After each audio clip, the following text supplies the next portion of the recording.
नमस्कार, स्वागत है आप सभी का जीएस रिवीजन के इस सीरीज़ में। तो हम लोग यहाँ पर परीक्षा वाणी का जो वन लाइनर है 2026 अपडेटेड, उसको यहाँ पे कवर कर रहे हैं और ये हमारा तीसरा सेशन है।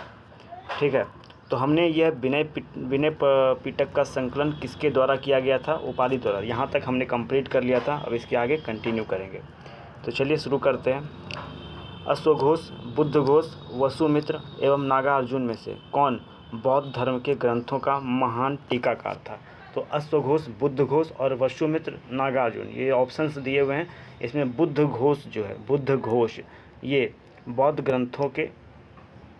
धर्म ग्रंथों का महान टीकाकार थे। बुद्धघोष जो हैं ये बौद्ध धर्म ग्रंथों के महान टीकाकार थे। तो इनके बारे में आप याद रखें। अगला पॉइंट देखिए, बुद्ध की मृत्यु के पश्चात प्रथम बौद्ध संगीति की अध्यक्षता किसने की थी? महाकश्यप ने। बुद्ध की मृत्यु के पश्चात प्रथम बौद्ध संगीति की अध्यक्षता किसने की थी? तो याद रखिएगा महाकश्यप ने। एक सेकंड रुक जाइए।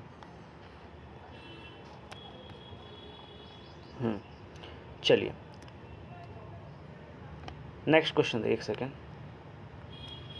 नेक्स्ट क्वेश्चन देखिए। वैशाली, श्रावस्ती, कौशाम्बी और राजगिरी में से बुद्ध ने सर्वाधिक उपदेश कहाँ दिए? तो सर्वाधिक उपदेश पूछा है तो श्रावस्ती में। और प्रथम उपदेश कहाँ दिए हैं बुद्ध जी ने? तो प्रथम उपदेश सारनाथ में, पहला उपदेश सारनाथ। और सर्वाधिक उपदेश अगर पूछेगा तो श्रावस्ती। बुद्ध के सर्वाधिक शिष्य कौशल राज्य में थे। महात्मा बुद्ध के सर्वाधिक शिष्य किस राज्य में थे? कौशल राज्य में थे। महात्मा बुद्ध के सर्वाधिक शिष्य किस राज्य में थे? कौशल राज्य। महात्मा बुद्ध के सर्वाधिक शिष्य किस राज्य में थे? तो कौशल राज्य में थे। ओके, चलिए आगे हम लोग बढ़ते हैं। महात्मा बुद्ध ने किसके शासनकाल में कौशाम्बी की यात्रा की? तो महात्मा बुद्ध ने कौशाम्बी की यात्रा उदयन के काल में की। उदयन जो कि वत्स से संबंधित है, वत्स के रहने वाले थे। तो महात्मा बुद्ध ने किनके शासनकाल में कौशाम्बी की यात्रा की? तो उदयन के काल में। महात्मा बुद्ध ने किनके शासनकाल में कौशाम्बी की यात्रा की? उदयन के काल में। ओके, किसके काल में? तो उदयन के काल में। वत्सराज उदयन बौद्ध बनने के बाद कौन सा विहार भिक्षु संघ को दान दिया? तो याद रखिए घोषिताराम विहार। वत्सराज उदयन बौद्ध बनने के बाद कौन सा विहार भिक्षु संघ को दान दिया था? तो घोषिताराम विहार। वत्सराज उदयन बौद्ध धर्म बनने के बाद कौन सा विहार भिक्षु संघ को दान दिया था? घोषिताराम विहार। भगवान बुद्ध ने 4 आर्य सत्यों का प्रतिपादन किया था, उनका क्रमागत विवरण क्या था? तो भगवान बुद्ध ने 4 आर्य सत्यों का प्रतिपादन किया, उनका विवरण दुख है, दुख समुदाय, दुख निरोध और दुख निरोधगामिनी प्रतिपदा। भगवान बुद्ध ने 4 आर्य सत्यों का प्रतिपादन किया था, उनका क्रमागत विवरण क्या था? तो दुख है, दुख समुदाय, दुख निरोध और दुख निरोधगामिनी। ओके, चलिए बुद्ध के उपदेश किससे संबंधित है? आचरण की शुद्धता व पवित्रता से। बुद्ध के जो उपदेश किससे संबंधित है? आचरण की शुद्धता व पवित्रता से। कौन बुद्ध के जीवन काल में ही संघ का प्रमुख होना चाहता था? तो देवदत्त। कौन बुद्ध के जीवन काल में ही संघ का प्रमुख होना चाहता था? तो देवदत्त। कौन बुद्ध के जीवन काल में ही संघ का प्रमुख होना चाहता था? तो वो है देवदत्त। ओके, अगला देखिए। भारत के धार्मिक इतिहास के संदर्भ में अधोलिखित कथन सत्य हैं। ठीक है, तो धार्मिक इतिहास के संदर्भ में ये जो कथन स्टेटमेंट लिखे हुए हैं ये सभी सत्य हैं। पहला स्टेटमेंट क्या है? पहला स्टेटमेंट आपके सामने है स्थिरवादी स्थिरवादी महायान बौद्ध से नहीं बल्कि हीनयान बौद्ध धर्म से संबंधित है। तो स्थिरवादी महायान, स्थिरवादी किससे संबंधित है? तो हीनयान से संबंधित है। स्थिरवादी जो है ये महायान से संबंधित नहीं है बल्कि हीनयान। स्थिरवादी का संबंध हीनयान से है। स्थिरवादी का संबंध हीनयान से है। फिर देखिए, लोकोत्तरवादी संप्रदाय बौद्ध धर्म के महासंघिक संप्रदाय से संबंधित है। लोकोत्तरवादी संप्रदाय जो है बौद्ध धर्म के महासंघिक संप्रदाय। तो लोकोत्तरवादी संप्रदाय का संबंध किससे है? तो लोकोत्तरवादी का संबंध याद रखिए महासंघिक संप्रदाय से, महासंघिक संप्रदाय से। अगला, महासंघिक द्वारा बुद्ध के अवतरण की अवधारणा ने महायान बौद्ध धर्म को बढ़ावा दिया। महासंघिकों द्वारा बुद्ध के अवतरण की अवधारणा ने, ठीक है ध्यान रखिए, बुद्ध के अवतरण की अवधारणा ने महायान बौद्ध धर्म को बढ़ावा दिया। किसके द्वारा? महासंघिकों द्वारा। चलिए आगे हम लोग बढ़ते हैं। गौतम बुद्ध के बारे में अधोलिखित कथन सत्य है। यहाँ पे 4 स्टेटमेंट आपके दिए हुए हैं, ये सभी सत्य हैं। वे कर्म में विश्वास करते थे। महात्मा बुद्ध ये किस पे विश्वास करते थे? कर्म पे विश्वास करते थे। वे अनात्मावादी थे परंतु पुनर्जन्म में विश्वास करते थे। जो गौतम बुद्ध थे ये आत्मा को नहीं मानते थे। गौतम बुद्ध ये आत्मा नहीं मानते थे लेकिन पुनर्जन्म में विश्वास करते थे। तो पूछेगा कि बाबू क्या गौतम बुद्ध पुनर्जन्म में विश्वास करते थे? तो बोलेंगे हाँ जी करते थे। क्या वो आत्मा को मानते थे? नहीं, आत्मा के अस्तित्व को ये स्वीकार नहीं करते हैं। निर्वाण प्राप्ति में विश्वास करते थे। वेद व ईश्वर की सत्ता में विश्वास नहीं करते थे। वेद व ईश्वर की सत्ता में विश्वास नहीं करते थे। नालंदा नव नालंदा बिहार किसके लिए विख्यात है? तो पाली अनुसंधान संस्थान के लिए। जो नव नालंदा बिहार किसके लिए विख्यात है? पाली अनुसंधान संस्थान के लिए। बौद्ध धर्म दर्शन के लिए विश्व प्रसिद्ध नालंदा विश्वविद्यालय का संस्थापक कौन था? कुमारगुप्त। जो नालंदा विश्वविद्यालय है इसके संस्थापक कुमारगुप्त हैं। ओके, गौतम बुद्ध को एक देवता का स्थान किस राजा के युग में प्राप्त हुआ? कनिष्क के युग में। गौतम बुद्ध को एक देवता का स्थान किस युग में प्राप्त हुआ? कनिष्क के युग में। ठीक है। बुद्ध की खड़ी प्रतिमा किस काल में बनाई गई? कुषाण काल। भगवान बुद्ध की खड़ी प्रतिमा किस काल में बनाई गई? कुषाण काल में। भगवान बुद्ध की खड़ी प्रतिमा किस काल में बनाई गई? तो कुषाण काल में। भगवान बुद्ध की जो खड़ी प्रतिमा है किस काल में बनाई गई? तो कुषाण काल में। बौद्ध धर्म की महायान शाखा औपचारिक रूप से किसके शासन काल में प्रकट हुई? तो बौद्ध धर्म की जो महायान शाखा है, महायान शाखा, ये कनिष्क काल में। जो महायान शाखा है किस काल में प्रकट हुई? कनिष्क काल में। महायान शाखा कनिष्क काल में। जो महायान शाखा है, कनिष्क महान थे तो महायान शाखा कनिष्क। ऐसे चीज़ों को जोड़ के याद रखें। प्राचीन भारत में बौद्ध मठों में पर्वन नामक समारोह आयोजित किया जाता था, जो वर्षा ऋतु के दौरान मठों में प्रवास के समय भिक्षुओं द्वारा किए गए अपराधों की स्वीकारोक्ति का अवसर होता था। याद रखिएगा, यहाँ पर ये जो समारोह है पर्वन नामक समारोह, पर्वन नामक समारोह जो आयोजित होता था, ये वर्षा ऋतु के दौरान मठों में प्रवास के समय भिक्षुओं द्वारा किए गए अपराधों की स्वीकारोक्ति का अवसर होता था। ठीक है, चलिए अगला, त्रिपिटक क्या है? तो बुद्ध के उपदेशों का संग्रह, जिनमें सूत पिटक, विनय पिटक और अभिधम पिटक शामिल है। बौद्ध संघ में भिक्षुनी के संघ में भिक्षुनी के रूप में स्त्रियों के प्रवेश की अनुमति बुद्ध द्वारा दी गई, तो वैशाली में। बहुत इंपॉर्टेंट ये प्रश्न है, इसको ध्यान रखिएगा। बौद्ध संघ में भिक्षुनी के रूप में स्त्रियों के प्रवेश की अनुमति बुद्ध द्वारा दी गई, तो वैशाली में दी गई थी। संसार अस्थिर और क्षणिक है, इस मत का संबंध किससे है? बौद्ध धर्म से। संसार अस्थिर और क्षणिक है, ये मत किससे संबंधित है? बौद्ध धर्म से संबंधित है। विश्व का सबसे ऊंचा कहा जाने वाला विश्व शांति स्तूप बिहार में कहाँ है? राजगीर में। विश्व का सबसे ऊंचा कहा जाने वाला विश्व शांति स्तूप, ठीक है, विश्व शांति स्तूप कहाँ पर है? तो राजगीर में है। विश्व शांति स्तूप कहाँ पर है? राजगीर में है। एक सेकेंड, विश्व शांति, देखिए अगला पॉइंट है हमारा, विश्व का सबसे ऊंचा कहा जाने वाला विश्व शांति स्तूप कहाँ पर है? राजगीर में। विश्व का सबसे ऊंचा कहा जाने वाला जो विश्व शांति स्तूप बिहार में कहाँ पर है? राजगीर में है। ठीक है, चलिए आगे हम लोग बढ़ते हैं। अगला पॉइंट हम लोग देखते हैं। देखिए, सारनाथ, बोधगया, सांची एवं कुशीनगर में से वह स्तूप स्थल जिसका संबंध भगवान बुद्ध के जीवन की किसी घटना से नहीं रहा है, वह है सांची।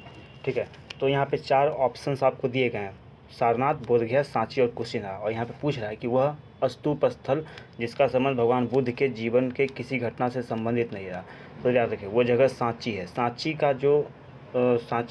का संबंध भगवान बुद्ध के जीवन के किसी घटना से नहीं रहा। सांची का संबंध जो है भगवान बुद्ध के जीवन के किसी घटना से नहीं रहा।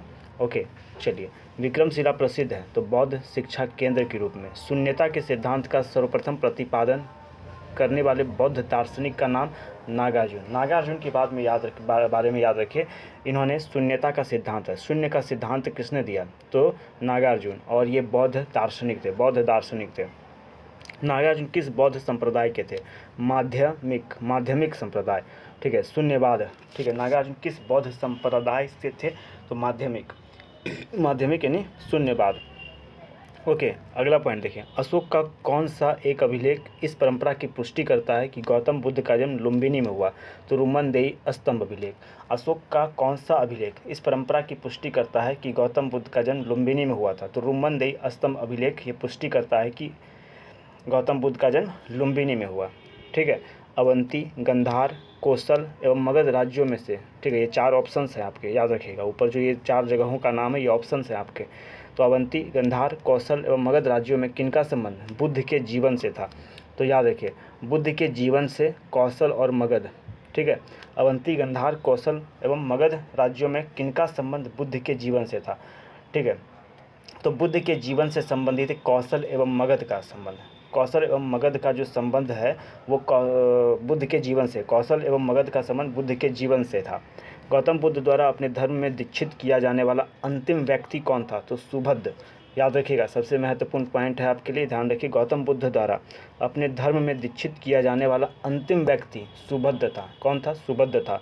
सप्तपर्णी गुफा स्थित है राजगीर में। सप्तपर्णी गुफा कहाँ पे है? राजगीर में। प्रथम शताब्दी ईसा में किस भारतीय बौद्ध भिक्षु को चीन भेजा गया था? नागार्जुन को।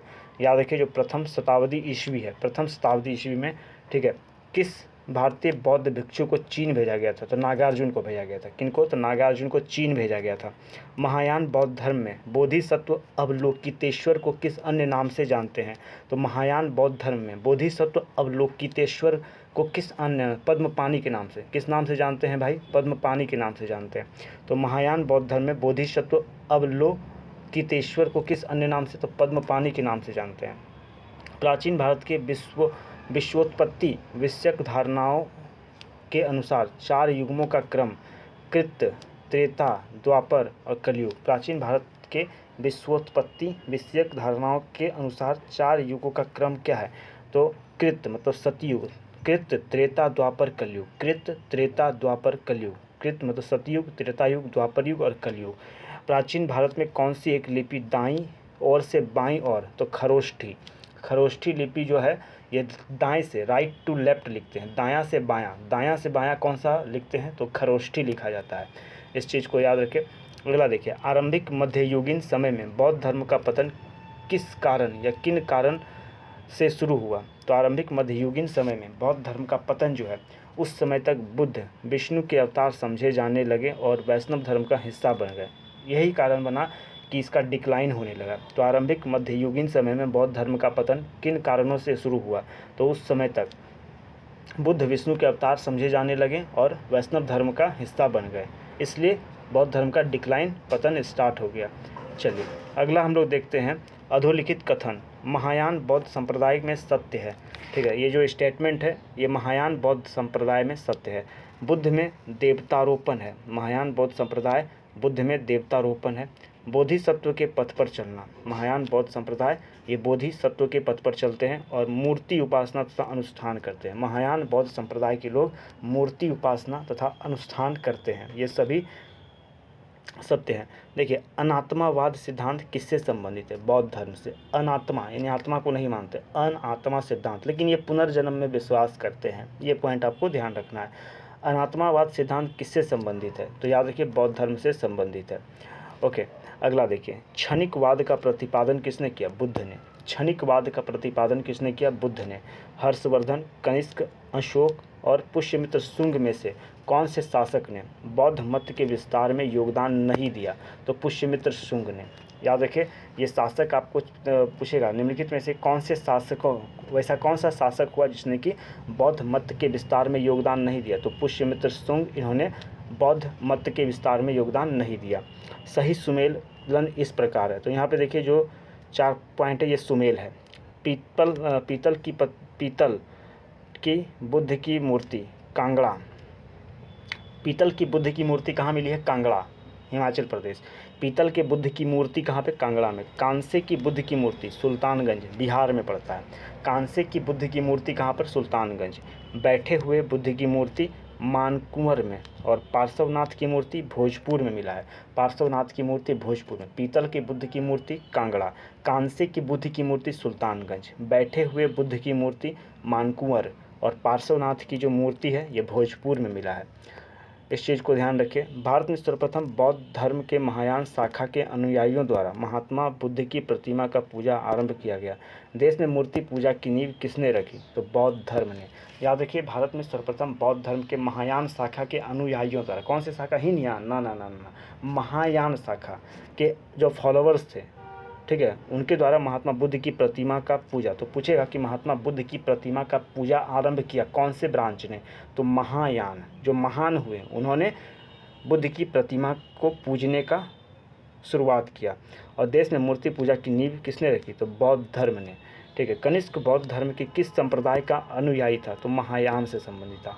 और महायान में बुद्ध के प्रतिमा की पूजा आरंभ की गई, महायान ब्रांच के द्वारा। गौतम बुद्ध के पिता शुद्धोधन कहाँ के राजा थे, कपिल वस्तु के शाक्यगण के। गौतम बुद्ध के जो पिता हुए शुद्धोधन कहाँ के राजा थे, तो कपिल वस्तु के शाक्यगण के, कपिल वस्तु के शाक्यगण के राजा थे। चलिए, शाक्य गणतंत्र में सभा स्थल में भेंट करने वाले स्थान को क्या कहते थे, तो सार्थागार, सांथागार। शाक्य गणतंत्र में सभा स्थल में भेंट करने वाले स्थान को, शाक्य गणतंत्र में सभा स्थल में भेंट करने वाले स्थान को क्या कहते थे, सांथागार। क्या कहते थे बाबू, सांथागार कहते थे, सांथागार। चलिए, नेक्स्ट पॉइंट यहाँ पर देख सकते हैं।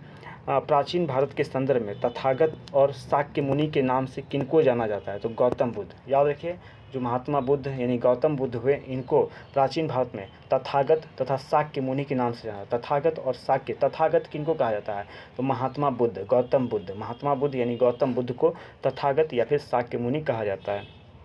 किस अभिलेख में गौतम बुद्ध के शरीर अवशेषों पर स्तूप निर्माण का प्रमाण मिलता है, तो पिपरवाह अभिलेख में। ठीक है, वो वैसा कौन सा अभिलेख है जिसमें कि गौतम बुद्ध के शरीर अवशेषों पर, गौतम बुद्ध के शरीर अवशेषों पर स्तूप निर्माण का प्रमाण किसमें मिलता है, पिपरहवा अभिलेख में।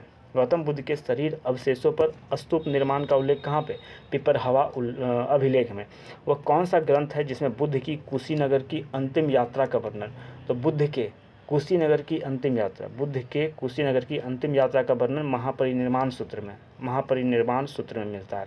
ओके, बौद्धों का वह ग्रंथ जिसमें गौतम बुद्ध के पूर्ववर्ती जन्मों की कथाएं संकलित हैं, वह है जातक। बौद्धों का वह ग्रंथ जिसमें गौतम बुद्ध के पूर्ववर्ती जन्मों की कथाएं संकलित हैं, वह है जातक। चैत्य तथा बिहार में क्या अंतर है, चैत्य पूजा स्थल होता है जबकि बिहार निवास स्थल। चैत्य तथा बिहार में क्या अंतर है, चैत्य पूजा स्थल होता है जबकि बिहार निवास स्थल होता है। आगे हम लोग बढ़ते हैं। कथन और कारण आर, बौद्ध दर्शन के अनुसार पुनर्जन्म नहीं होता। ठीक है, तो ये आपका गलत है, क्योंकि ये लोग पुनर्जन्म में विश्वास रखते हैं, भले आत्मा को नहीं मानते। यहाँ पे बोल रहा है आत्मा की सत्ता नहीं है। ठीक है, आत्मा की सत्ता नहीं है, ये बात सही है, क्योंकि ये लोग आत्मा को नहीं मानते लेकिन पुनर्जन्म में विश्वास करते हैं।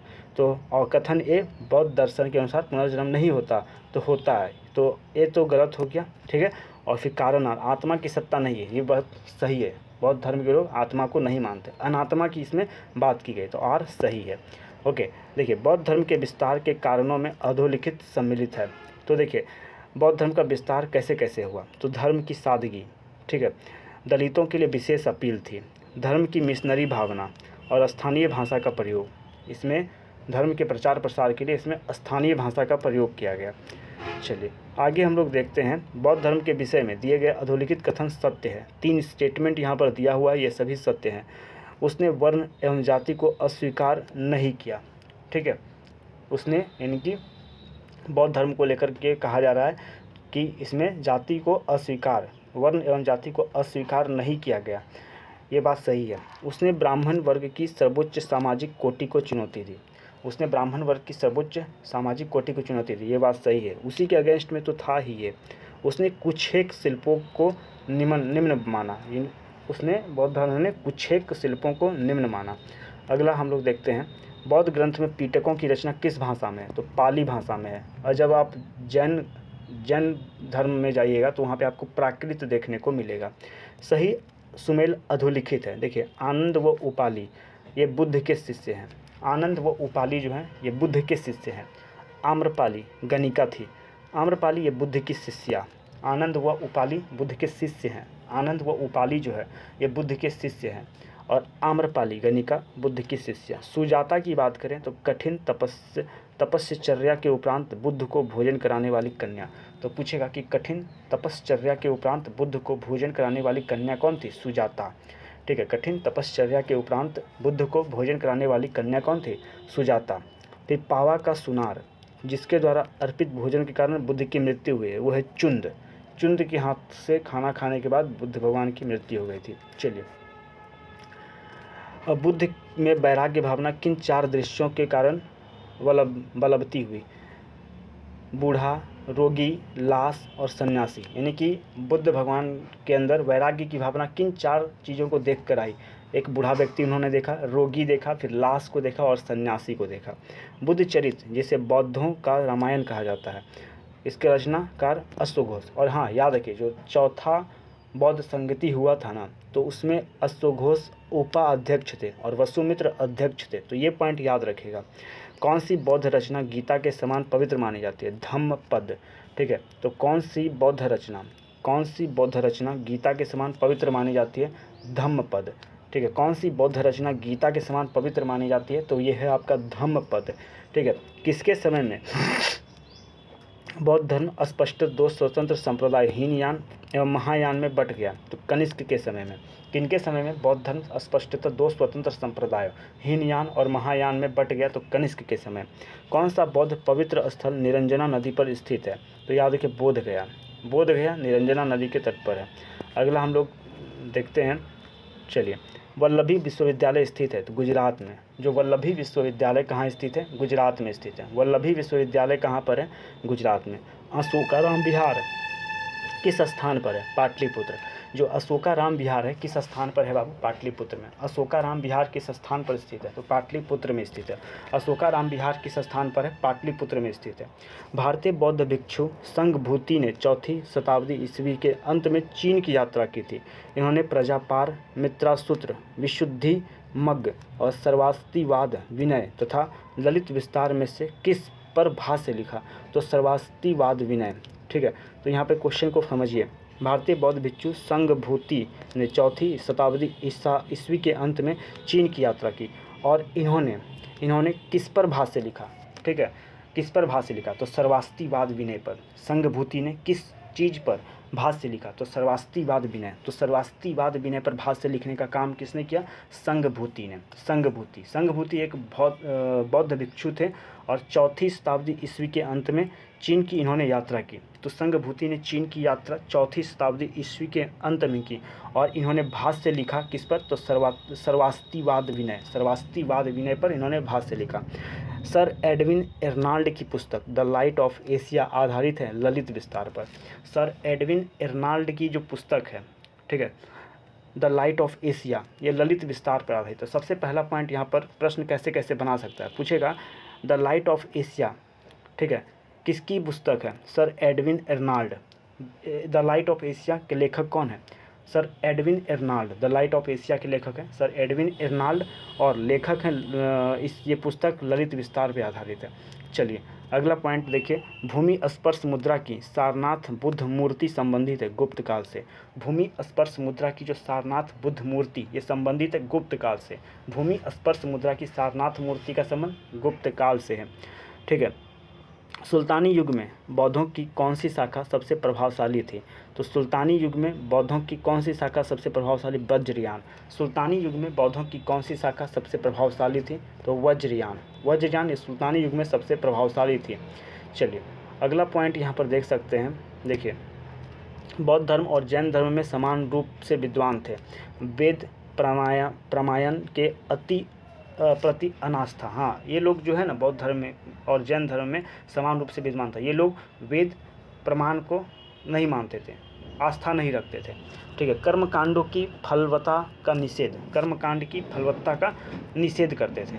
ठीक है, प्राणियों की हिंसा का निषेध करते थे, अहिंसा को ये फॉलो करते थे।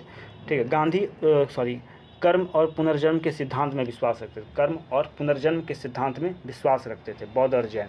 चलिए अब हम लोग जैन धर्म के बारे में हम लोग जानते हैं। चलिए फटाफट से जैन धर्म। तो देखिए, जैन धर्म के प्रथम तीर्थकर कौन थे? ऋषभदेव। जैन सिद्धांत के अनुसार अधोलिखित कथन सत्य है। ये 3 कथन है, ये सभी सत्य हैं जैन धर्म को लेकर।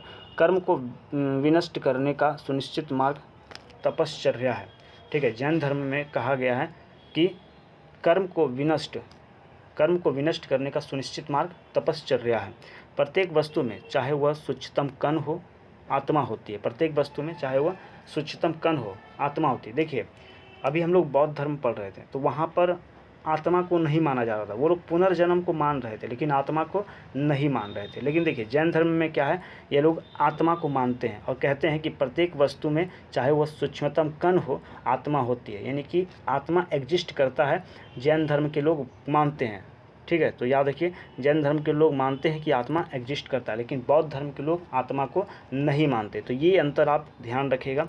कर्म आत्मा का विनाशक है और अवश्य इसका अंत करना चाहिए, ठीक। तो ये भी जैन धर्म में कहा गया है।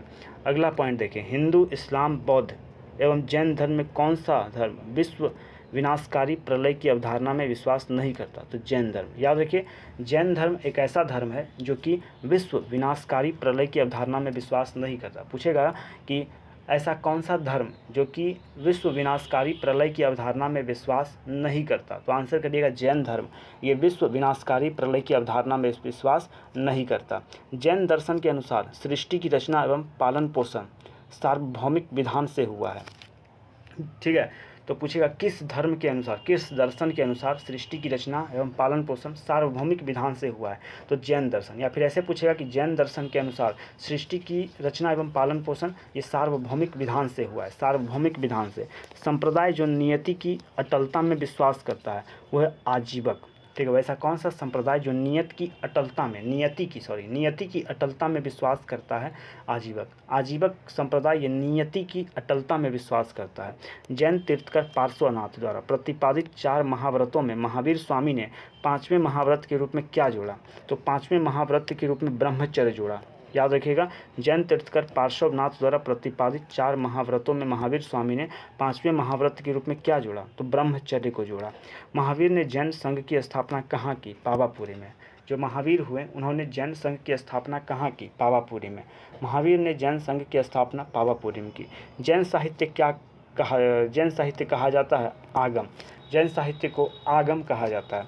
जैन ग्रंथ कल्पसूत्र के रचयिता हैं भद्रबाहु। जैन ग्रंथ कल्पसूत्र के रचयिता कौन है? भद्रबाहु। कल्पसूत्र के रचयिता कौन है? भद्रबाहु। जैन साहित्य कहा जाता है तो आगम को। जैन संघ की स्थापना कहाँ की? महावीर ने जैन संघ की स्थापना पावापुरी में की। कल्पसूत्र के रचयिता भद्रबाहु हैं। तीर्थकर शब्द संबंधित है जैन धर्म से, ठीक है। महावीर स्वामी का जन्म 599 ईसा पूर्व में कहाँ पे हुआ? कुंडग्राम में हुआ। याद रखिएगा जो हमारे महावीर स्वामी हुए, ठीक है, इनका जन्म 599 ईसा पूर्व में कहाँ पे हुआ? कुंडग्राम में। महावीर स्वामी का निर्वाण 527 ईसा पूर्व में किस नगर में हुआ? पावापुरी। जन्म याद रखिएगा महावीर स्वामी का जो जन्म है ये कुंडग्राम में हुआ और निर्वाण कहाँ पे हुआ? तो निर्वाण याद रखिए पावापुरी में। निर्वाण कहाँ पे? 527 ईसा पूर्व पावापुरी में।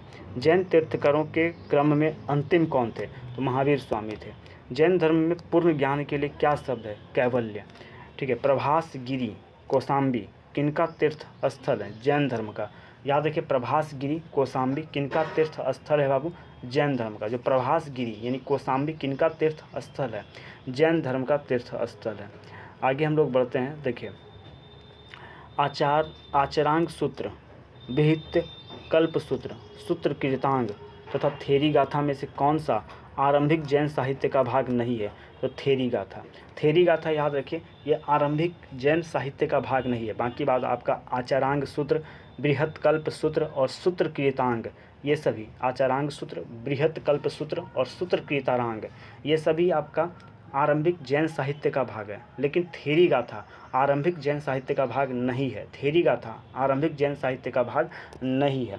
तो ये चीज़ आपको यहाँ पे ध्यान रखना है। भारत की धार्मिक प्रथाओं के संदर्भ में स्थानकवासी संप्रदाय का संबंध जैन मत से है। तो याद रखिए जो स्थानकवासी संप्रदाय इसका संबंध जैन मत से है। स्थानकवासी संप्रदाय का संबंध जैन मत से है, ठीक है। किससे है बाबू? जैन मत से है। ओके चलिए अगला यहाँ पर देख सकते हैं सही सुमेलन इस प्रकार है। यहाँ पे जितने भी पॉइंट्स हैं ये सभी सुमेलित हैं। तो लकुलिस पाशुपत संप्रदाय, ठीक है। लकुलिस का संबंध ये पाशुपत संप्रदाय से है। लकुलिस का जो संबंध है पाशुपत संप्रदाय से। नागार्जुन तो अभी तुरंत हमने शून्यवाद पढ़ा। माध्यमिक सूत्र ये भी नागार्जुन से संबंधित है। भद्रबाहु आजीवक भद्रबाहु का संबंध आजीवक संप्रदाय से। मखरी गोसाल आजीवक संप्रदाय और भद्रबाहु भी आजीवक संप्रदाय। चलिए अब यहाँ पर देखिए प्रमुख जैन तीर्थकर एवं उनके प्रतीक चिन्ह एक दृष्टि में। प्रथम तीर्थकर आपको याद रखना है, तो प्रथम ऋषभदेव है, और प्रथम ऋषभदेव इनका प्रतीक चिन्ह बैल है और निर्वाण स्थल अष्टापद। ठीक है, प्रथम ऋषभदेव, प्रथम तीर्थकर कौन हुए? ऋषभदेव हैं, और ऋषभदेव इनका प्रतीक चिन्ह बैल है। ठीक है, और निर्वाण कहाँ पे प्राप्त हुआ? प्रथम ऋषभदेव को निर्वाण, ऋषभदेव का निर्वाण स्थल अष्टापद, ऋषभदेव का निर्वाण स्थल अष्टापद। अगला 22वें तीर्थकर हमारे नेमिनाथ हैं, 22वें तीर्थकर हैं नेमिनाथ, और नेमिनाथ का चिन्ह है शंख। ठीक है, नेमिनाथ का प्रतीक चिन्ह शंख है, नेमिनाथ का प्रतीक चिन्ह शंख है, और इनका निर्वाण स्थल उर्जयंत। ठीक है, नेमिनाथ का निर्वाण स्थल उर्जयंत, नेमिनाथ का निर्वाण स्थल है उर्जयंत। बात करेंगे 23वें तीर्थकर, 23वें तीर्थकर हमारे पार्श्वनाथ हैं, और इनका प्रतीक चिन्ह सर्प है, और 23वें तीर्थकर जो पार्श्वनाथ हुए इनका निर्वाण स्थल सम्मेद शिखर, और 24वें तीर्थकर हमारे महावीर स्वामी, इनका प्रतीक चिन्ह सिंह है, और इनका जो निर्वाण स्थल पावापुरी है। तो ये चीज़ आपको यहाँ पे ध्यान रखना है। चलिए आगे हम लोग बढ़ते हैं। अगला पॉइंट देखिए, समाधि मरण किस दर्शन से संबंधित है? जैन दर्शन। समाधि मरण किस दर्शन से संबंधित है बाबू? तो जैन दर्शन से संबंधित है। सम्रादित्य कथा का संबंध जैन से है, सम्रादित्य कथा का संबंध किससे है? जैन धर्म से। महावीर को सर्वोच्च ज्ञान कैवल्य की प्राप्ति कहाँ पर हुई? जुम्भिक ग्राम में, जुम्भिक ग्राम। महावीर को सर्वोच्च ज्ञान यानी कैवल्य की प्राप्ति कहाँ पर हुई? जुम्भिक ग्राम में हुई। कहाँ पर हुई? जुम्भिक ग्राम में। किस नदी के तट पर महावीर स्वामी को कैवल्य प्राप्त हुआ था? ऋजुपालिका नदी के तट पर महावीर स्वामी को कैवल्य प्राप्त हुआ, ऋजुपालिका नदी के तट पर हुआ। चलिए, जैन धर्म के किस तीर्थकर ने सर्वथा वस्त्र त्याग करने का आदेश दिया था? महावीर स्वामी ने। तो सर्वथा वस्त्र त्याग का आदेश महावीर स्वामी ने। ठीक है, सर्वथा वस्त्र त्याग का आदेश दिया था महावीर स्वामी, सर्वथा वस्त्र त्याग महावीर स्वामी। प्रथम जैन धर्म सभा कहाँ आयोजित की गई? पाटलिपुत्र में, चंद्रगुप्त मौर्य के शासनकाल में। तो प्रथम जैन सभा ये पाटलिपुत्र में हुआ। जो प्रथम जैन सभा है कहाँ पे हुआ? पाटलिपुत्र, चंद्रगुप्त मौर्य के शासनकाल में। जो प्रथम जैन सभा है, जैन सभा ये पाटलिपुत्र में हुआ, चंद्रगुप्त मौर्य के शासनकाल में। अनुव्रत सिद्धांत का प्रतिपादन जैन धर्म ने किया, अनुव्रत सिद्धांत का प्रतिपादन किया था जैन धर्म ने। अनुव्रत सिद्धांत का प्रतिपादन किसने किया? जैन धर्म ने। सयादवाद सिद्धांत संबंधित है जैन धर्म से। जो सयादवाद सिद्धांत का संबंध जैन धर्म से। अनुव्रत सिद्धांत जैन धर्म, सयादवाद सिद्धांत जैन धर्म। जैन धर्म से संबंधित पंच महाव्रत कौन कौन सा है? तो जैन धर्म से संबंधित जो पंच महाव्रत है, अहिंसा, सत्य, अस्तेय, अपरिग्रह और ब्रह्मचर्य। जैन धर्म से संबंधित पंच महाव्रत कौन कौन सा है? अहिंसा, सत्य, अस्तेय, अपरिग्रह तथा ब्रह्मचर्य। त्रिरत्न सिद्धांत सम्यक धारणा, सम्यक चरित्र और सम्यक ज्ञान किस धर्म की महिमा है? जैन धर्म। ठीक है, त्रिरत्न सिद्धांत सम्यक दर्शन, सम्यक चरित्र और सम्यक ज्ञान किस धर्म की महिमा है? जैन धर्म। सम्यक त्रिरत्न सिद्धांत जैन धर्म, सम्यक धारणा, सम्यक चरित्र। तो पूछेगा त्रिरत्न में कौन कौन शामिल है? तो याद रखिए, सम्यक धारणा, सम्यक चरित्र और सम्यक ज्ञान। धारणा, चरित्र और ज्ञान ये त्रिरत्न के अंतर्गत आते हैं। कौन सबसे पूर्वकालिक जैन ग्रंथ कहलाता है? तो 14 पूर्व।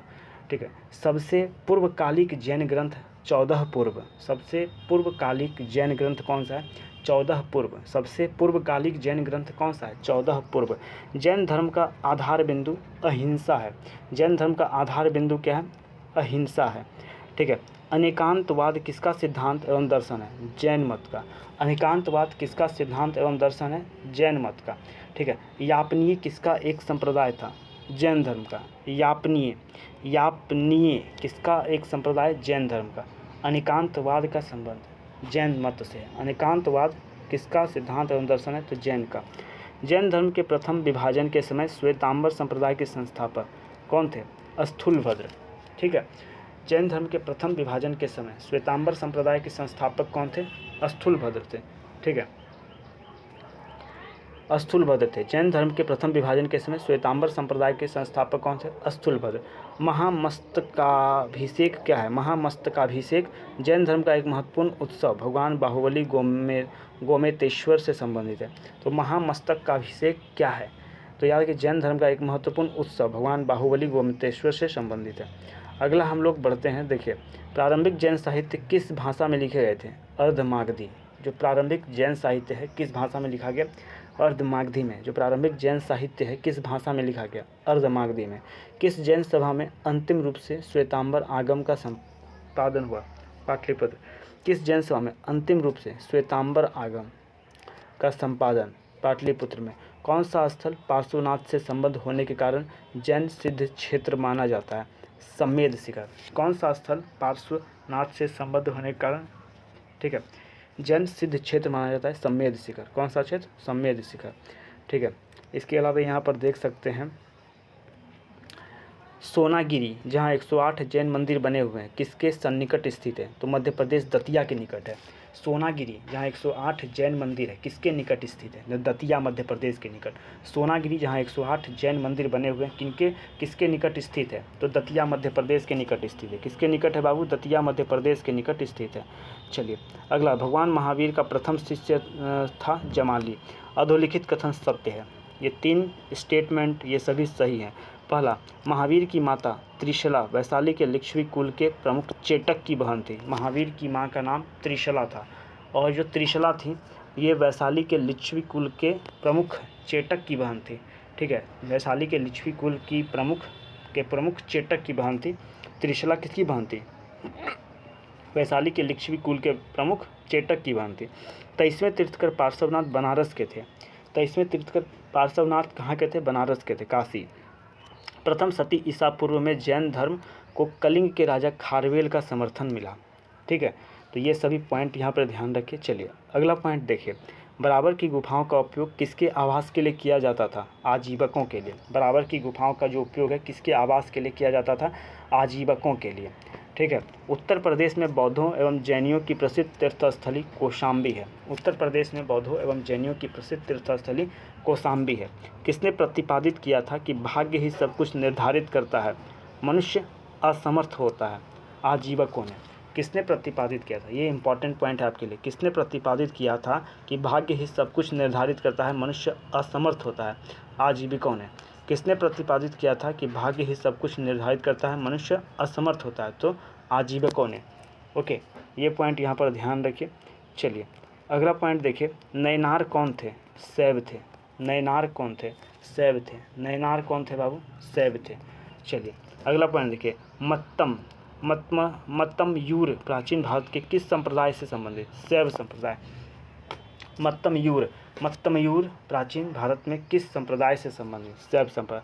अर्धनारीश्वर मूर्ति में आधा शिव तो आधा पार्वती प्रतीक है, देव और उसकी शक्ति का योग, ठीक है। अर्धनारीश्वर मूर्ति में आधा शिव आधा पार्वती प्रतीक है, देव और उसकी शक्ति का योग। अर्धनारीश्वर मूर्ति में आधा शिव तथा आधा पार्वती प्रतीक है, देव और उसकी शक्ति का योग। किस शैव संप्रदाय के अनुयायी भैरव को अपना इष्टदेव मानते थे? कापालिक। किस शैव संप्रदाय के अनुयायी भैरव को अपना इष्टदेव मानते थे? कापालिक, ठीक है। किस शैव संप्रदाय के अनुयायी भैरव को अपना इष्टदेव? तो कापालिक अपना इष्टदेव किनको मानते थे? भैरव को। वासुदेव कृष्ण की पूजा सर्वप्रथम किसने प्रारंभ की? भागवतों ने। वासुदेव कृष्ण की पूजा सर्वप्रथम किसने प्रारंभ की? भागवतों ने प्रारंभ की। किसने प्रारंभ की? भागवतों ने। बेसनगर अभिलेख का हेलियोडोरस कहाँ का निवासी थे? बेसनगर अभिलेख का जो हेलियोडोरस है ये तक्षशिला का निवासी था। बेसनगर अभिलेख का हेलियोडोरस कहाँ का निवासी था? तक्षशिला। बेसनगर अभिलेख का जो हेलियोडोरस कहाँ का निवासी था? तक्षशिला का। भागवत धर्म के प्रवर्तक थे कृष्ण यानी वासुदेव। भागवत धर्म के प्रवर्तक थे कृष्ण या फिर वासुदेव। महाभारत, अष्टाध्यायी, भागवत पुराण और छांदोग्य उपनिषद में किस ग्रंथ में सर्वप्रथम देवकी के पुत्र कृष्ण का वर्णन? तो छांदोग्य उपनिषद। याद रखिए, देवकी के पुत्र कृष्ण का वर्णन, ठीक है, किस ग्रंथ में सर्वप्रथम देवकी के पुत्र कृष्ण का वर्णन किया गया है? छांदोग्य उपनिषद में। देवकी के पुत्र कृष्ण का वर्णन किसमें किया गया है बाबू? छांदोग्य उपनिषद में। किसमें? छांदोग्य उपनिषद में। इस चीज़ को याद रखें यहाँ पर। अगला पॉइंट देखिए क्या है, हेलियोडोरस का वेशनगर अभिलेख संदर्भित है वासुदेव से। हेलियोडोरस का वेशनगर अभिलेख संदर्भित है तो याद रखिए वासुदेव से। भागवत संप्रदाय के विकास में किसका योगदान अत्यधिक है? गुप्त शासकों का। भागवत संप्रदाय के विकास में किनका योगदान अत्यधिक है? गुप्त शासकों का। जो याद रखना है, भागवत संप्रदाय, इसमें सबसे ज़्यादा योगदान गुप्त शासकों का है। भागवत धर्म से संबंधित प्राचीनतम अभिलेखीय साक्ष्य मिलता है तो हेलियोडोरस के वेशनगर अभिलेख से। भागवत धर्म से संबंधित प्राचीनतम अभिलेखीय साक्ष्य हमको कहाँ से मिलता है, तो हेलियोडोरस के वेशनगर अभिलेख से।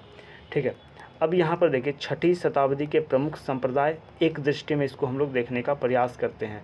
देखिए अक्रियावादी या अकर्मवादी, ठीक है, पेन का साइज थोड़ा सा छोटा कर लेते हैं। अब ठीक है, तो देखिए यहाँ पर अक्रियावादी या अकर्मवादी, अक्रियावादी या अकर्मवादी, इसके संस्थापक पूरन कश्यप। अक्रियावादी या अकर्मवादी के संस्थापक कौन हुए, पूरन कश्यप हुए।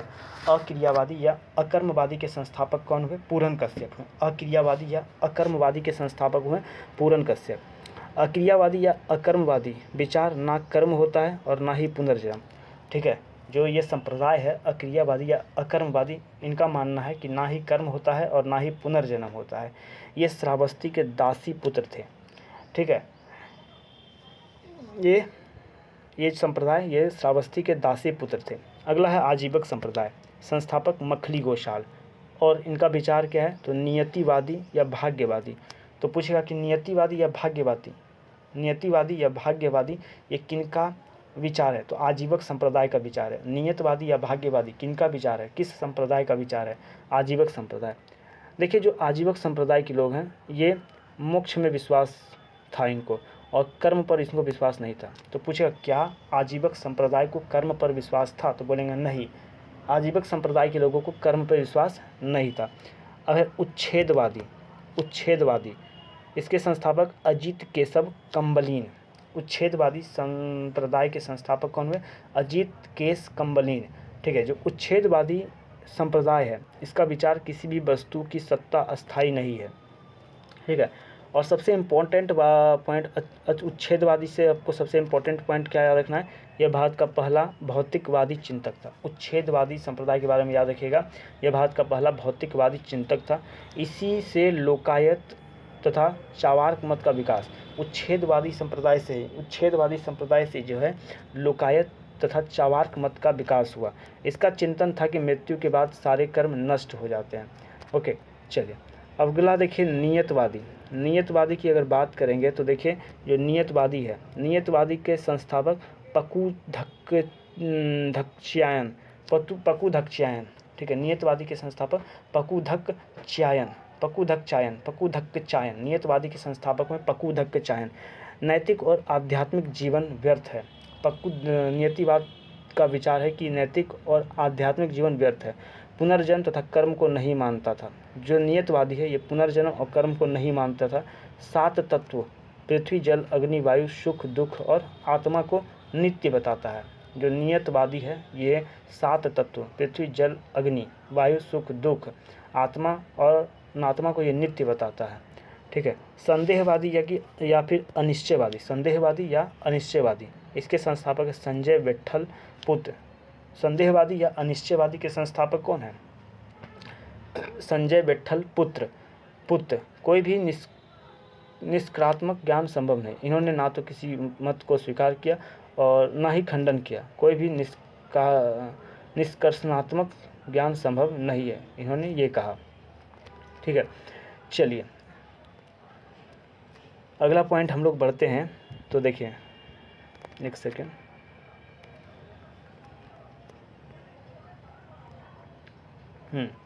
देखिए शतपथ ब्राह्मण, कठोपनिषद, पाणिनि की अष्टाध्यायी एवं भगवत गीता में किसमें वासुदेव की पूजा का सर्वप्रथम उल्लेख मिलता है, तो वासुदेव की पूजा का सर्वप्रथम उल्लेख ये पाणिनि के अष्टाध्यायी में मिलता है। वासुदेव की पूजा का सर्वप्रथम उल्लेख हमको कहाँ मिलता है, पाणिनि के अष्टाध्याय में। वासुदेव की पूजा का सर्वप्रथम उल्लेख कहाँ मिलता है, तो पाणिनि के अष्टाध्याय में।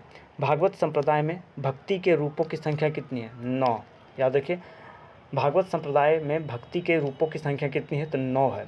भागवत संप्रदाय में भक्ति के रूपों की संख्या 9 है। पॉइंट को याद रखिए। अगला देखिए, कौन मोक्ष के साधन के रूप में जन्म कर्म तथा भक्ति को समान महत्व देता है, भगवत गीता।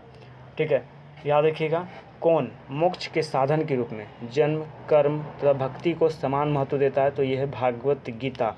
भारत में आस्तिक और नास्तिक संप्रदायों में कौन सा विभेदक लक्षण है, तो वेदों की प्रामाणिकता में आस्था। ठीक है, तो ध्यान रखिएगा, भारत में आस्तिक और नास्तिक संप्रदाय में कौन सा विभेदक लक्षण है? तो वेदों की प्रामाणिकता में आस्था। भारत में आस्तिक और नास्तिक संप्रदाय में कौन सा विभेदक लक्षण है?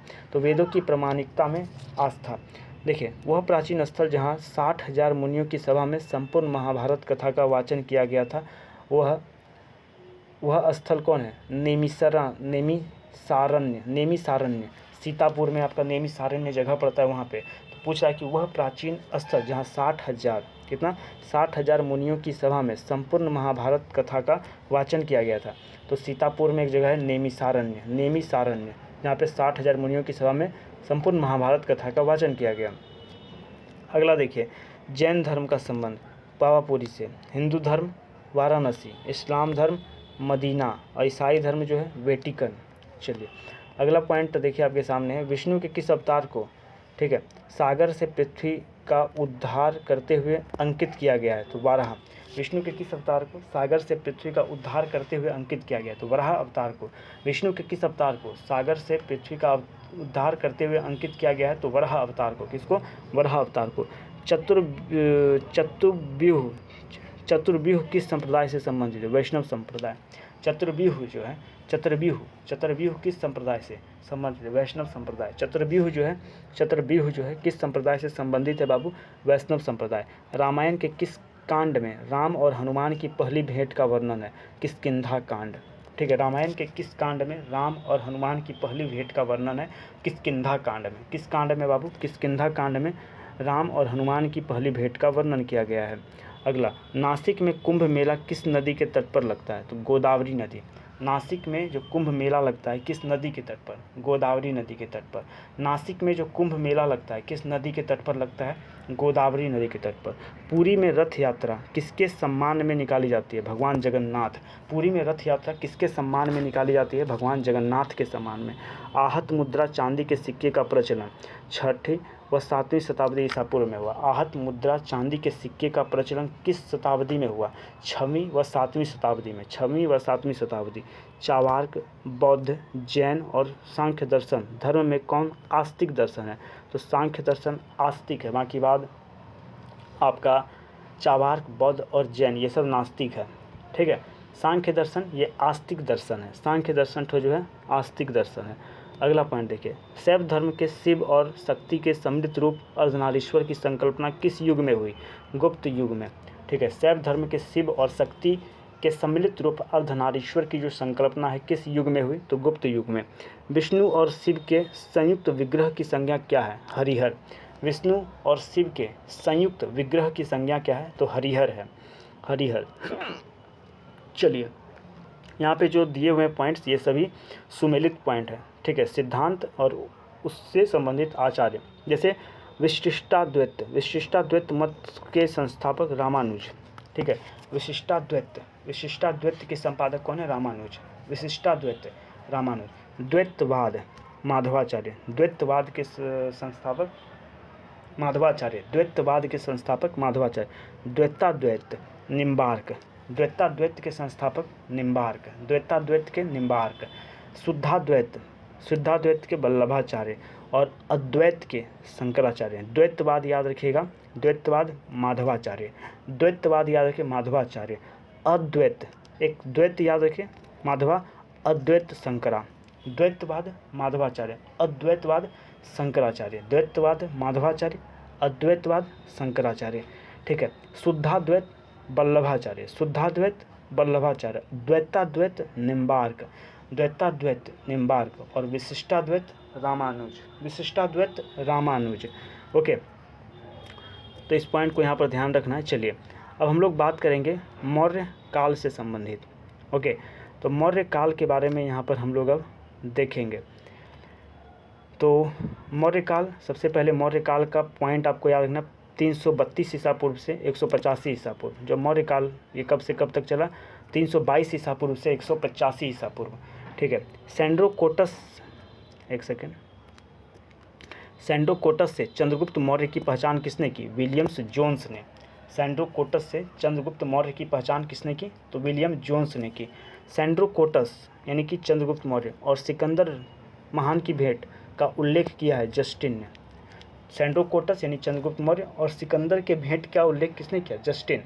सेंड्रोकोटस और सिकंदर महान की भेंट का उल्लेख किसने किया है? तो जस्टिन ने किया है। किसने किया है बाबू? जस्टिन ने। प्रथम भारतीय साम्राज्य स्थापित किया गया था चंद्रगुप्त मौर्य के द्वारा। ठीक है, देखिए सेंड्रोकोटस से चंद्रगुप्त मौर्य की पहचान विलियम जोन्स ने किया। सेंड्रोकोटस से चंद्रगुप्त मौर्य की पहचान किसने किया? विलियम जोन्स ने किया। सेंड्रोकोटस और सिकंदर महान की भेंट का उल्लेख किसने किया? जस्टिन ने। और प्रथम भारतीय साम्राज्य स्थापित किया गया था चंद्रगुप्त मौर्य के द्वारा। चलिए, चाणक्य का अन्य नाम कौटिल्य या विष्णुगुप्त। कौटिल्य के अर्थशास्त्र में किस पहलू पर प्रकाश डाला गया है? राजनीतिक नीतियों पर। ठीक है, राजनीतिक नीतियों पर। चलिए आगे हम लोग बढ़ते हैं, तो अगला पॉइंट यहाँ पर देख सकते हैं। सेल्यूकस, जिसको अलेक्जेंडर द्वारा सिंध एवं अफगानिस्तान का प्रशासक नियुक्त किया गया था, को किस भारतीय ने हराया था? तो चंद्रगुप्त मौर्य ने हराया। ठीक है, सेल्यूकस जिसको अलेक्जेंडर द्वारा, सेल्यूकस जो था ना, इसको अलेक्जेंडर ने सिंध एवं अफगानिस्तान का प्रशासक बनाया। अलेक्जेंडर नाम का एक व्यक्ति था, इसने सेल्यूकस को क्या बनाया? सिंध एवं अफगानिस्तान का प्रशासक। और सेल्यूकस को हराने का काम किसने किया? तो चंद्रगुप्त मौर्य ने 305 में। तो सेल्यूकस को चंद्रगुप्त मौर्य ने कब हराया? 305। कब? 305 में। सेल्यूकस को चंद्रगुप्त मौर्य ने कब हराया? 305 में। सेल्यूकस को चंद्रगुप्त मौर्य ने कब हराया? 305 में। ठीक है, 305 में। वह अभिलेख जिससे प्रमाणित होता है कि चंद्रगुप्त का प्रभाव पश्चिम भारत पर भी था, रुद्रदामन का जूनागढ़ अभिलेख। वो कौन सा अभिलेख जिससे ये प्रमाणित होता है कि चंद्रगुप्त का प्रभाव पश्चिम भारत पर भी था? तो रुद्रदामन का जूनागढ़ अभिलेख। किसकी तुलना मैकियावेली के प्रसिद्ध ग्रंथ द प्रिंस से की जाती है? तो कौटिल्य के अर्थशास्त्र की जो तुलना है द प्रिंस से की जाती है। ठीक है, मैकियावेली के प्रसिद्ध ग्रंथ द प्रिंस, किसकी तुलना? मैकियावेली के प्रसिद्ध ग्रंथ द प्रिंस से की जाती है, कौटिल्य के अर्थशास्त्र की तुलना। पाटलिपुत्र में स्थित चंद्रगुप्त का महल मुख्यतः बना था लकड़ी का। पाटलिपुत्र में स्थित जो चंद्रगुप्त का महल मुख्यतः किससे बना था? लकड़ी का बना था। विष्णु पुराण, मुद्रा राक्षस, अर्थशास्त्र तथा दिव्यावदान में कौन सा स्रोत चंद्रगुप्त मौर्य को क्षत्रिय मानता है? तो दिव्यावदान। तो पूछेगा वैसा कौन सा स्रोत है, यहाँ पे प्रश्न आपको पूछेगा वैसा कौन सा स्रोत है, कौन सा स्रोत है, ठीक है, कौन सा स्रोत है जो चंद्रगुप्त मौर्य को क्षत्रिय मानता है? तो दिव्यावदान। वैसा कौन सा सोर्स है जो चंद्रगुप्त मौर्य को क्षत्रिय मानता है? तो दिव्यावदान। ठीक है, कौन सा सोर्स चंद्रगुप्त मौर्य को क्षत्रिय मानता है? तो दिव्यावदान चंद्रगुप्त मौर्य को क्षत्रिय मानता है। अगला देखिए, विशाखदत्त कृति मुद्रा राक्षस में चंद्रगुप्त मौर्य को क्या कहा गया है? ब्रिसल तथा कुलहीन। विशाखदत्त कृति मुद्रा राक्षस में चंद्रगुप्त को क्या कहा गया है? ब्रिसल तथा कुलहीन। मुद्रा राक्षस में चंद्रगुप्त को क्या कहा गया है? ब्रिसल तथा कुलहीन कहा गया। ब्रिसल तथा कुलहीन कहा गया। ठीक है, मालवा, गुजरात एवं महाराष्ट्र को किस शासक ने पहली बार जीता? चंद्रगुप्त मौर्य ने। मालवा, गुजरात और महाराष्ट्र को पहली बार जीते। मालवा, गुजरात और महाराष्ट्र को किस शासक ने पहली बार फर्स्ट टाइम जीता? तो चंद्रगुप्त मौर्य ने जीता। विशाखदत्त के प्राचीन नाटक मुद्रा राक्षस की विषय वस्तु क्या है? तो मुद्रा राक्षस की विषय वस्तु है चंद्रगुप्त मौर्य के समय में राज दरबार की दुर्भी संधियों के बारे में। ठीक है, मुद्रा राक्षस की विषय वस्तु क्या है? तो चंद्रगुप्त मौर्य के समय राज दरबार के दुर्भिन्न संधियों के बारे में। चलिए अगला देखिए, किस मौर्य राजा ने दक्कन की विजय की थी? चंद्रगुप्त मौर्य ने। किस मौर्य राजा ने दक्कन का विजय किया? चंद्रगुप्त मौर्य।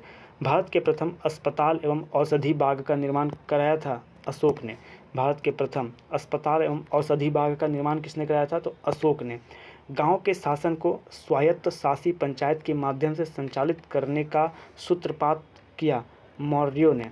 गांव के शासन को स्वायत्त शासी पंचायत के माध्यम से, गांव के शासन को स्वायत्त शासी पंचायत के माध्यम से संचालित करने का सूत्रपात किसने किया था? तो मौर्यों ने। ठीक है, जातक, मनुस्मृति, याज्ञवल्क्य स्मृति एवं अर्थशास्त्र में से पुनर्विवाह वर्जित है मनुस्मृति में। जातक, मनुस्मृति। तो पूछेगा कि वैसा कौन सा शास्त्र है जिसमें कि पुनर्विवाह वर्जित है? तो याद रखिए मनुस्मृति। मनुस्मृति में पुनर्विवाह वर्जित है। मनुस्मृति में पुनर्विवाह जो है वर्जित है। भारत के सांस्कृतिक इतिहास के संदर्भ में इतिवृत्तों राजवंशीय इतिहासों तथा वीर गाथाओं को कंठस्थ करना व्यवसाय था मगध एवं शूद्र वर्गों का। याद रखिए, भारत के सांस्कृतिक इतिहास के संदर्भ में इतिवृत्तों, राजवंशीय इतिहासों तथा वीर गाथाओं को कंठस्थ करना व्यवसाय था मगध एवं शूद्र वर्गों का। ठीक है, किसने सहिष्णुता, उदारता और करुणा के त्रिविध आधार पर राजधर्म की स्थापना की? तो अशोक ने। ठीक है, अशोक ने सहिष्णुता, उदारता और करुणा के त्रिविध आधार पर राजधर्म की स्थापना की। अगला, अशोक ने बौद्ध होते हुए भी हिंदू धर्म में आस्था नहीं छोड़ी, इसका प्रमाण देवनाम प्रिय की उपाधि से प्राप्त होता है। ठीक है, याद रखिएगा, अशोक ने बौद्ध होते हुए भी हिंदू धर्म में आस्था नहीं छोड़ी, इसका प्रमाण देवनाम प्रिय की उपाधि से मिलता है। सार्थवाह किसे कहते हैं? तो व्यापारियों के काफिले को। ये पूछा गया था, ये कोई सार्थवाह वाला पूछा गया था, कल ही पूछा गया था जेपीएससी में। सार्थवाह किसे कहते हैं? तो व्यापारियों के काफिले को कहते हैं। ओके, तो इस पॉइंट को यहाँ पर ध्यान रखिएगा, ध्यान रखना है आपको यहाँ पर। सार्थवाह किसे कहते हैं? सार्थवाह, तो सार्थवाह याद रखिएगा, सार्थवाह व्यापारियों के काफिलों को कहते हैं। ये अभी रिसेंट में जो 14th जेपीएससी हुआ है वहाँ पर ये क्वेश्चन पूछा गया है, अभी रिसेंट का मैं बता रहा हूँ। तो सार्थवाह किसे कहते हैं? तो व्यापारियों के काफिले को कहते हैं सार्थवाह। ठीक है, सारनाथ स्तंभ का निर्माण किया था अशोक ने। सारनाथ स्तंभ का निर्माण किसने किया था?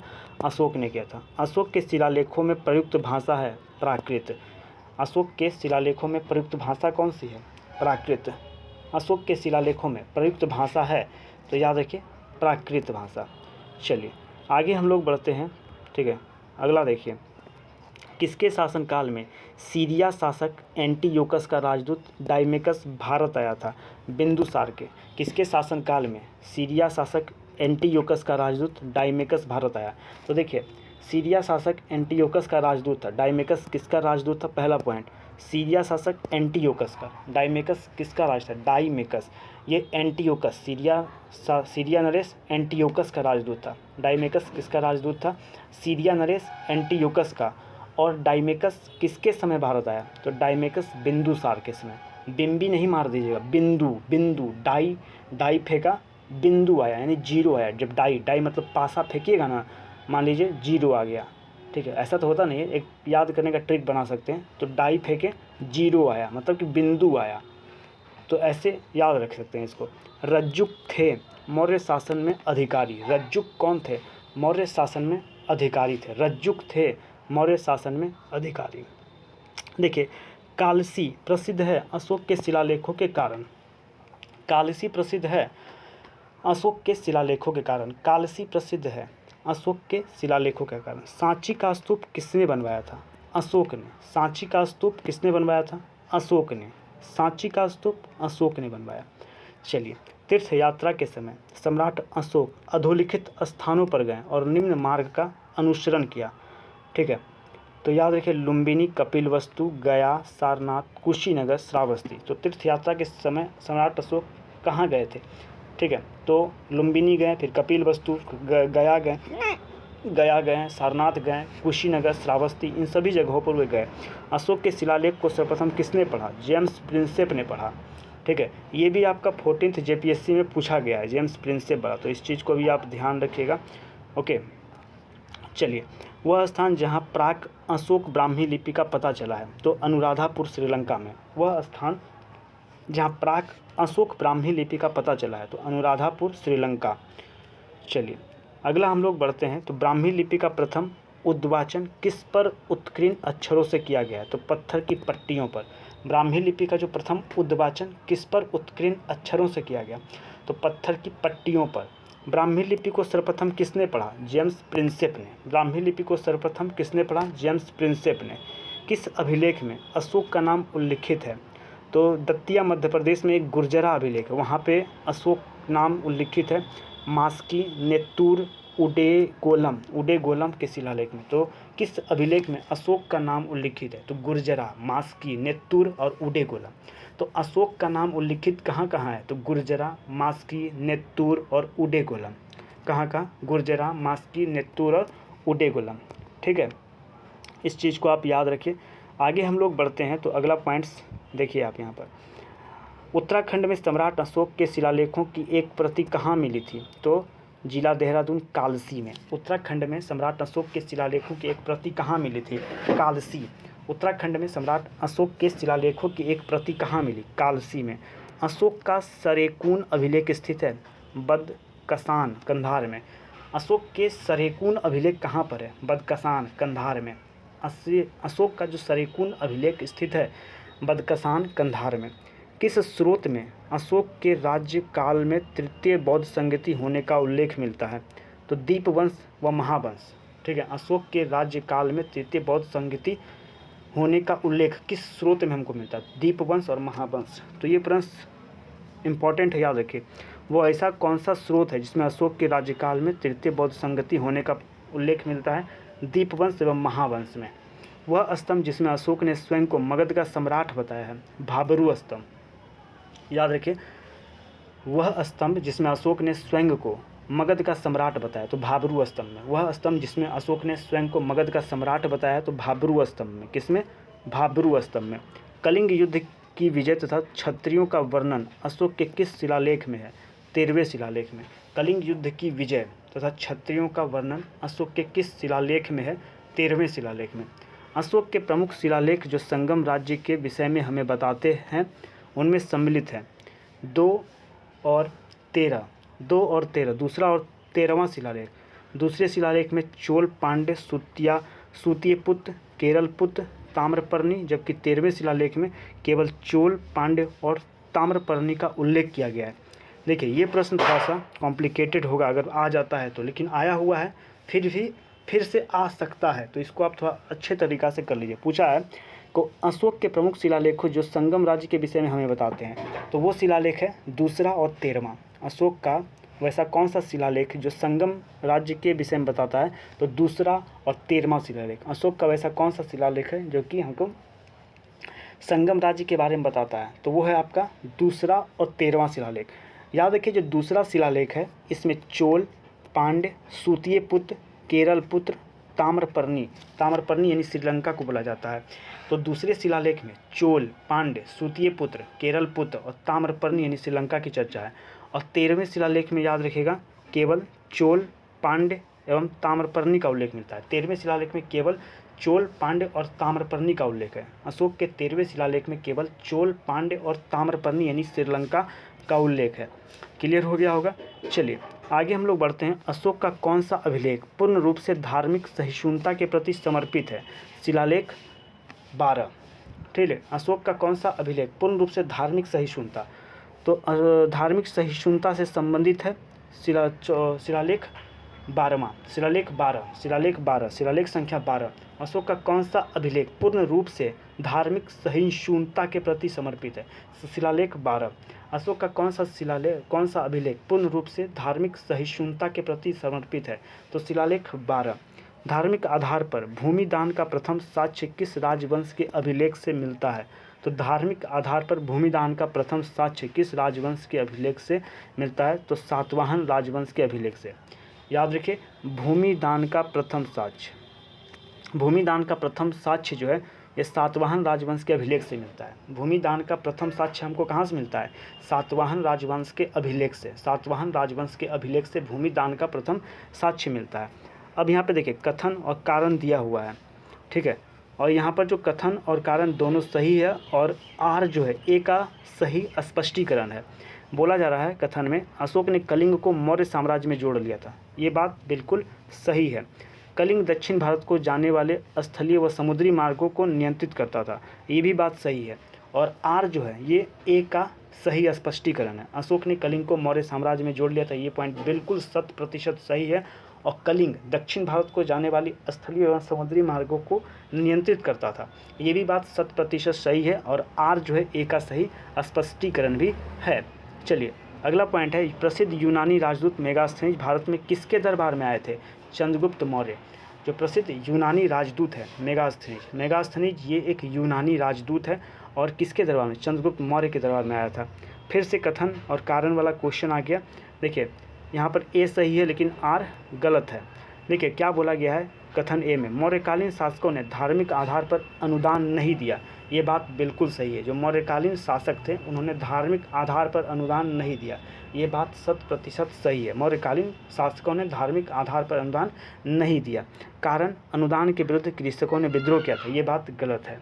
ठीक है, अनुदान के विरुद्ध कृषकों ने विद्रोह किया। क्यों भाई, अगर मान लीजिए कोई किसान है, हम उसको अनुदान देंगे तो क्यों विद्रोह करेगा, तो ये गलत बात है कि नहीं। ठीक है, तो अनुदान के विरुद्ध कृषकों ने विद्रोह किया, ये पॉइंट गलत है आपका। चलिए अगला पॉइंट हम देखते हैं। मेगास्थनीज ने अपनी कृति इंडिका में भारतीय समाज को कितनी श्रेणियों में विभाजित किया है, तो याद रखिए 7 श्रेणियों में। मेगास्थनीज ने अपनी कृति इंडिका में भारतीय समाज को कितनी श्रेणियों में विभाजित किया है, 7 श्रेणियों में विभाजित किया है। 7 श्रेणी कौन कौन सा है, दार्शनिक, कृषक, पशुपालक, कारीगर, योद्धा, निरीक्षक तथा मंत्री। ठीक है, तो इस चीज़ को यहाँ पर ध्यान रखिए। अगला देखिए, अगला पॉइंट क्या है, मौर्य नरेशों के बारे में। ये सभी जो पॉइंट्स लिखे हुए हैं सत्य है। देखिए मौर्य नरेश, इन्होंने संस्कृत कला व साहित्य का विकास किया, बिल्कुल सही बात है। प्रांतीय विभाजन किया, ये भी सही है। हिंदुकुश तक साम्राज्य स्थापित किया, तो ये तीनों पॉइंट मौर्य नरेशों के बारे में सत्य है। अगला पॉइंट देखिए, वह स्रोत जिसमें पाटलिपुत्र के प्रशासन का उल्लेख है। ठीक है, तो वह स्रोत जिसमें पाटलिपुत्र के प्रशासन का उल्लेख है तो वो है आपका इंडिका, मेगास्थनीज कृत। ठीक है, वह स्रोत जिसमें पाटलिपुत्र के प्रशासन का उल्लेख है वो है इंडिका। टॉलेमी फिलाडेल्फस, जिसके साथ अशोक के राजनयिक संबंध थे, कहाँ का शासक था, तो टॉलेमी फिलाडेल्फस याद रखिए मिस्र का शासक था। टॉलेमी फिलाडेल्फस कहाँ का था, मिस्र का। ठीक है, इसको याद रखेंगे। प्राचीन भारतीय अभिलेखों में कौन सा अभिलेख खाद्यान्न को देश में संकट काल में उपयोग हेतु सुरक्षित रखने के बारे में प्राचीनतम शाही आदेश है, तो सोहगौरा ताम्रपत्र। ठीक है, याद रखिएगा वो कौन सा अभिलेख जो कि खाद्यान्न को देश के संकट काल में उपयोग हेतु सुरक्षित रखने की बात करता है, तो सोहगौरा ताम्रपत्र। सोहगौरा ताम्रपत्र ये खाद्यान्नों को देश में संकट काल के समय सुरक्षित रखने की बात करता है, सोहगौरा। अगला देखिए, सुदूर देशों जैसे कि सीरिया एवं मिस्र के साथ राजकीय संबंध थे मौर्य वंश का। सुदूर देशों जैसे कि सीरिया एवं मिस्र के साथ राजकीय संबंध मौर्य वंश का। मौर्य काल में भूमि कर जो कि राज्य की आय का मुख्य स्रोत था, याद रखिएगा मौर्य काल में राज्य की आय का मुख्य स्रोत क्या था, भूमि कर था। मौर्य काल में राज्य की आय का मुख्य स्रोत भूमि कर था। किस अधिकारी द्वारा एकत्रित किया जाता था, सीता अध्यक्ष। तो मौर्य काल में भूमि कर कौन सा अधिकारी कलेक्ट करता था, तो सीता अध्यक्ष नाम का अधिकारी। मौर्य काल में जो भूमि कर है, ठीक है, वो कौन सा अधिकारी द्वारा एकत्रित किया जाता था, सीता अध्यक्ष के द्वारा। मौर्य मंत्रिपरिषद में कौन राजस्व इकट्ठा करने से संबंधित समाहर्ता। देखिए एक भूमि कर, यहाँ पे आपको प्रश्न फंसा सकता है, बोल देगा कि भूमि कर इकट्ठा करता था समाहर्ता, पोतवा अध्यक्ष या सीता अध्यक्ष। तो याद रखिएगा भूमि कर को एकत्रित करने का काम सीता अध्यक्ष का था। फिर राजस्व इकट्ठा कौन करता था, भूमि कर तो अलग है, और राजस्व इकट्ठा बोलेगा समाहर्ता। समाहर्ता, ठीक है, राजस्व इकट्ठा करने का काम कौन करता था, समाहर्ता करता था। राजस्व इकट्ठा करने का काम समाहर्ता। कौन मौर्य युगीन अधिकारी तौल माप का प्रभारी था, माप तौल, पोतवा अध्यक्ष माप तौल करता था। तो भूमि कर पूछेगा सीता अध्यक्ष। ठीक है, राजस्व इकट्ठा करने से संबंधित था समाहर्ता, और माप तौल का प्रभारी था पोतवा अध्यक्ष। ठीक है, चलिए अगला पॉइंट यहाँ पर देख सकते हैं। अगला पॉइंट देखिए क्या बोल रहा है, प्राचीन भारत के किस ग्रंथ में पति द्वारा परित्यक्त पत्नी के लिए विवाह विच्छेद की अनुमति दी गई है, अर्थशास्त्र में। प्राचीन भारत के किस ग्रंथ में पति द्वारा परित्यक्त पत्नी के लिए विवाह विच्छेद की अनुमति, तो परित्यक्त पत्नी के लिए विवाह विच्छेद की अनुमति ये अर्थशास्त्र में दी गई है। परित्यक्त पत्नी के लिए विवाह विच्छेद की जो अनुमति है ये अर्थशास्त्र में है। मौर्य काल में शिक्षा का प्रसिद्ध केंद्र कौन सा, तक्षशिला। मौर्य काल में भाग एवं बलि राजस्व का स्रोत था। भाग एवं बलि जो है राजस्व का स्रोत था। ठीक है, इस चीज़ को याद रखिए, मौर्य काल में भाग एवं बलि क्या था, राजस्व का स्रोत। वर्तमान नगरपालिका प्रशासन का कौन सा कार्य मौर्य काल से जारी है, जन्म एवं मृत्यु का पंजीकरण। जन्म एवं मृत्यु का पंजीकरण। ठीक है, तो याद रखिएगा जो वर्तमान नगरपालिका प्रशासन का कौन सा कार्य मौर्य काल से जारी है, जन्म एवं मृत्यु का पंजीकरण। वर्तमान नगरपालिका प्रशासन का कौन सा कार्य मौर्य काल से जारी है, तो जन्म एवं मृत्यु का पंजीकरण। ठीक है, अब यहाँ पर अधोलिखित कथन सत्य है। यहाँ पर कुछ स्टेटमेंट आपको दिया हुआ है, ठीक है, वो सत्य हैं। तो आइए उसके बारे में जानते हैं। अशोक ने कलिंग को मौर्य साम्राज्य में जोड़ दिया क्योंकि कलिंग दक्षिण भारत को जाने वाली स्थलीय एवं समुद्री मार्गों को नियंत्रित करता था। बिल्कुल, देखिए अभी फिर से रिपीट हो गया आपका क्वेश्चन, ऊपर भी हमने इसको डिस्कस किया और रिपीट हो गया। अशोक के धम्म का मूल संदेश है यथा शांति एवं अहिंसा, बड़ों का सम्मान और धार्मिक सहनशीलता। तो अशोक के धम्म का मूल संदेश क्या है?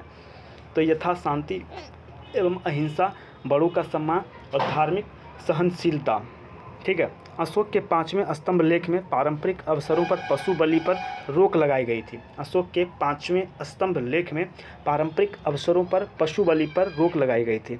याद रखिए कौन से भी, तो याद रखना है आपको पशु बलि पर रोक, 5वें स्तंभ लेख। यहाँ से आपको ये पॉइंट पूछ सकता है कि पशु बलि पर रोक कौन से स्तंभ लेख में लगाई गई, तो 5वें स्तंभ लेख, ठीक है।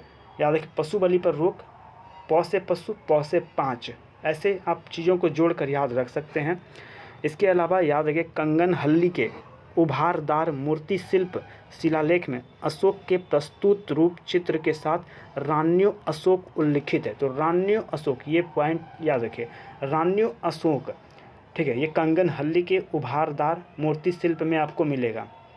रान्यो अशोक की चर्चा यानी कि राजा अशोक की चर्चा कंगनहल्ली शिलालेख में मिलेगा, कंगनहल्ली शिलालेख में मिलेगा, ठीक है। तो इस चीज़ को आपको यहाँ पे ध्यान रखना है। एक सेकेंड।